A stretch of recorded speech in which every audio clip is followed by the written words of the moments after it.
and spending more time at home instead of finding excuses to stay out with friends. Mary would often find her daughter and Aid in the garden, Aid teaching April about the plants while she peppered him with questions about everything from literature to life. April bloomed under Aid's gentle attention, becoming more confident and open than Mary had seen her in years. "He's like the big brother I never had," April confided to Mary one afternoon.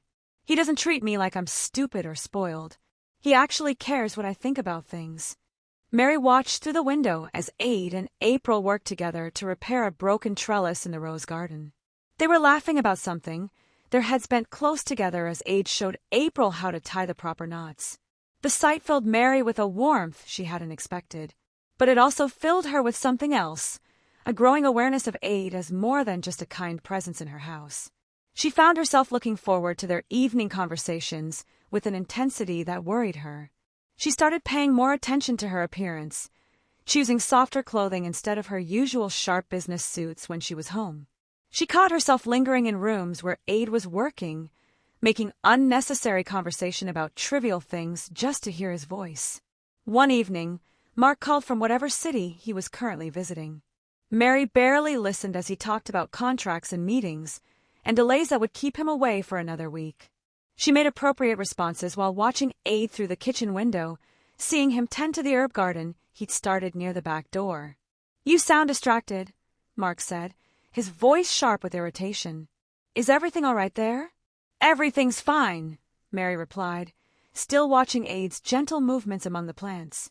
"Mrs. Chun has some help now, so the house is running smoothly." "Help? You didn't mention hiring anyone." Mary felt a flicker of annoyance at Mark's tone. When was the last time he'd asked about household matters? When was the last time he'd cared about anything happening in his own home? "His name is Aid. He's been here about a month now. He's very good at his job." There was a pause on the line. "Aid? What kind of name is that?" "I don't know, Mark. Does it matter?" "Just seems odd. What's his background? Did you check his references?"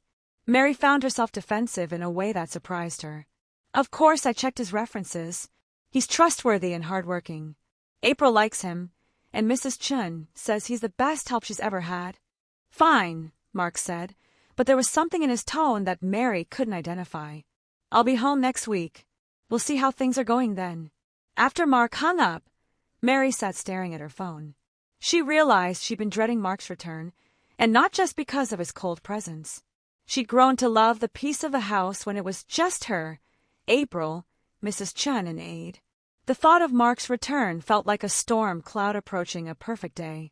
That night, Aid found Mary sitting alone in the living room, staring at the cold fireplace. She looked so lost that his heart ached for her. "Want to talk about it?" he asked gently, settling into the chair across from her.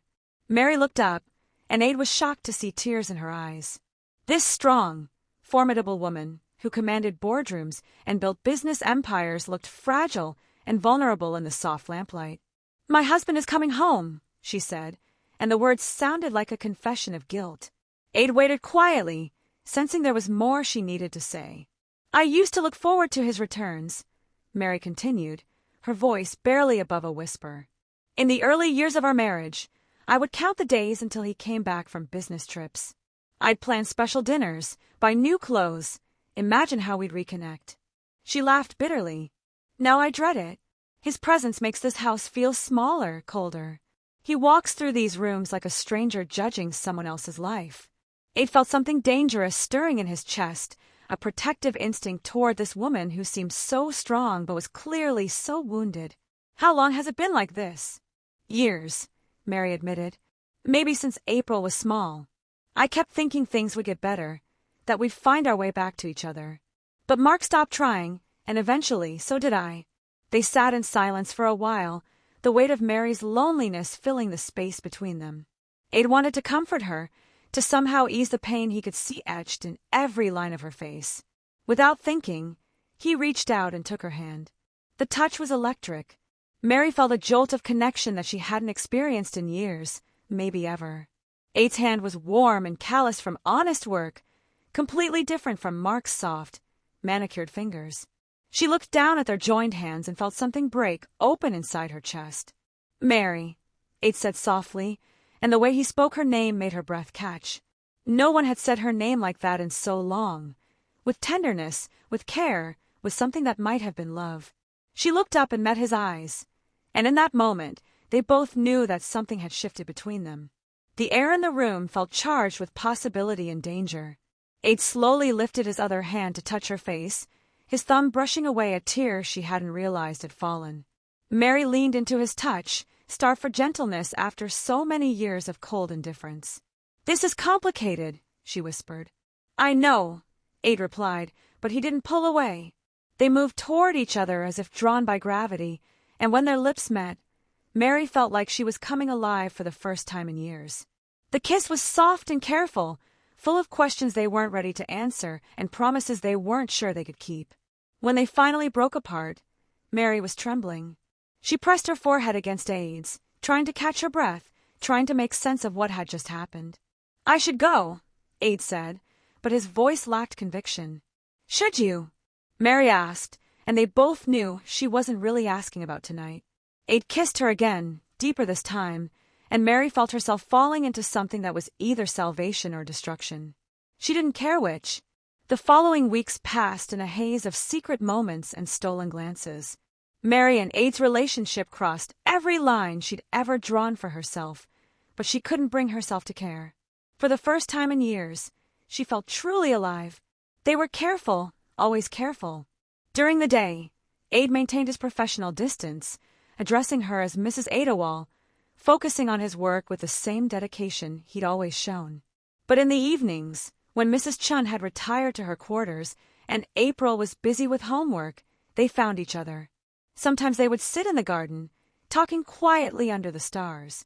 Other times they would meet in Mary's study, where Aid would read poetry while Mary pretended to work on business. Documents. The physical relationship developed slowly, tenderly, with a gentleness that Mary had never experienced before. Aid treated her like something precious, something to be cherished rather than conquered. His touch was reverent, his kisses soft with affection rather than demanding with possession. Mary had forgotten that intimacy could be about giving rather than taking, about vulnerability rather than power.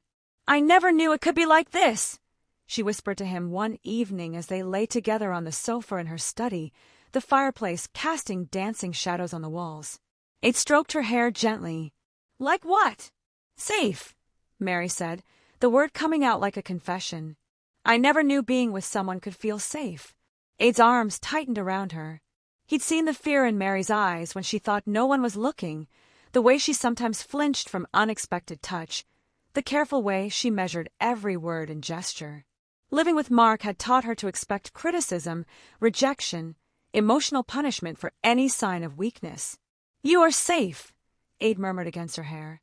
"With me, you're always safe." Mary believed him, and that belief transformed her in ways that went beyond their secret relationship. She smiled more during the day, laughed at April's jokes, even hummed while she worked. The ice queen that everyone feared in the business world began to thaw, revealing the warm, passionate woman beneath.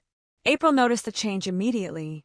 "Mom, you seem different lately," she said one morning over breakfast. "Happier?" Mary felt heat rise in her cheeks. "Do I?" "Yeah. You look like you used to when I was little before." April trailed off, not wanting to mention the years of her parents' growing coldness. "Before what, sweetheart?" "Before you and Dad started acting like strangers," April finished quietly. "I like seeing you smile again." Mary's heart ached with guilt and love in equal measure. She was putting her daughter in an impossible position, even if April didn't know it yet. But she also couldn't bring herself to regret the happiness she'd found, no matter how complicated and dangerous it was. The happiness made Mary careless. She started lingering too long in conversations with Aid when Mrs. Chun was around. She caught herself staring at him while he worked, a soft smile playing on her lips. She bought him small gifts, books of poetry, a new watch, little things that could be explained away as employer generosity but carried the weight of affection. Mrs. Chun, who had worked for the family for nearly a decade, began to notice. The elderly woman was sharp despite her age, and she'd seen enough of life to recognize the signs of a woman in love. She watched Mary's face light up when Aid entered a room, saw the way Mary's whole body seemed to relax in his presence. Mrs. Chun worried. She'd grown fond of Mary over the years, had watched her slowly wither under Mark's cold neglect. She understood the loneliness that drove her employer toward this kind, gentle young man. But she also understood the danger. In her experience, powerful men like Mark didn't forgive betrayal, and they certainly didn't forget it. 2 months after that first kiss, Mary discovered she was pregnant. She stared at the test in her bathroom, her hands shaking as the reality of her situation crashed over her like a wave. There was no question whose child it was. Mark hadn't touched her in over a year, hadn't shared her bed, or shown her any physical affection in longer than that. The terror was immediate and overwhelming. Mary sank onto the bathroom floor, her back against the cold marble wall, trying to breathe through the panic. Her reputation, her business, her family, everything she built could be destroyed by this tiny plus sign on a plastic stick. But underneath the fear was something else, something she didn't expect. Joy. Pure, surprising joy at the thought of carrying Ade's child, of having something beautiful come from their love. The feeling was so strong it took her breath away.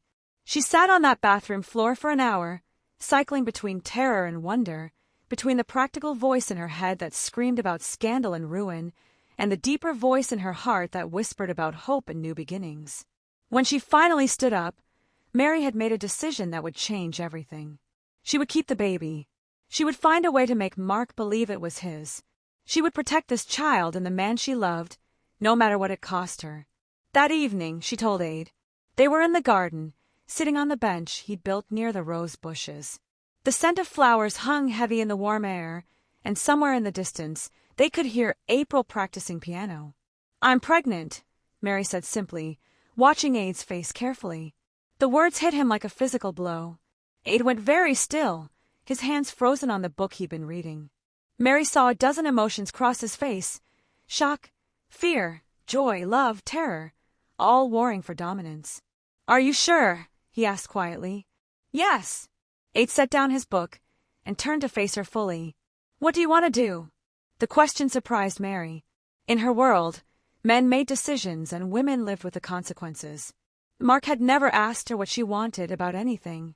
The simple fact that Ade's first concern was her choice, her feelings, her desires, made her love him even more fiercely. I want to keep it, she said. I want to have your baby. Ade's eyes filled with tears. He reached for her hands, holding them gently in his own. It won't be easy. The complications, the secrecy. I know, Mary said. But I can't give this up. I can't give you up. This baby is the best thing that's ever happened to me. Ade pulled her into his arms, holding her tight against his chest. Mary could feel his heart racing, could sense the war between love and fear raging inside him. What about Mark? He asked finally. Mary had been dreading this part of the conversation. I'll make him believe it's his. I have to. It's the only way to protect all of us. Ade pulled back to look at her. Mary, that's incredibly risky. What if he finds out? He won't, Mary said with more confidence than she felt. Mark pays so little attention to me, to this house, to our life together. He won't question it as long as I'm convincing. But even as she spoke the words, Mary felt a chill of premonition. She was about to play the most dangerous game of her life, and the stakes couldn't be higher. Everything she loved, Ade, April, the baby growing inside her, hung in the balance. What Mary didn't know was that Mark had already begun to suspect. The private investigator he'd hired after their strange phone conversation had been watching the house for weeks, documenting the late-night meetings, the lingering glances, the unmistakable signs of an affair. Mark sat in his hotel room 3 states away, reading the investigator's detailed report and studying the photographs that would destroy his wife's life. His face showed no emotion as he absorbed the evidence of Mary's betrayal, but inside, a cold fury was building. He'd suspected for weeks that something had changed in his house. Mary's voice on the phone had been different, warmer, more alive. April had seemed happier during their brief conversations. Even Mrs. Chun had sounded more cheerful when he'd called to check on household matters. Now he knew why. His wife was having an affair with the help. The humiliation of it burned through him like acid. Mary Adewale, the ice queen of the business world, had fallen for a common house cleaner. The irony would have been amusing if it hadn't been so personally insulting. But Mark was a patient man, a a strategic thinker. He wouldn't confront Mary immediately. Instead, he would wait, plan, prepare. When the time was right, he would use this information to destroy her completely. And if there was a child involved, as he strongly suspected there would be, he would use that too. Mark smiled as he closed the investigator's file.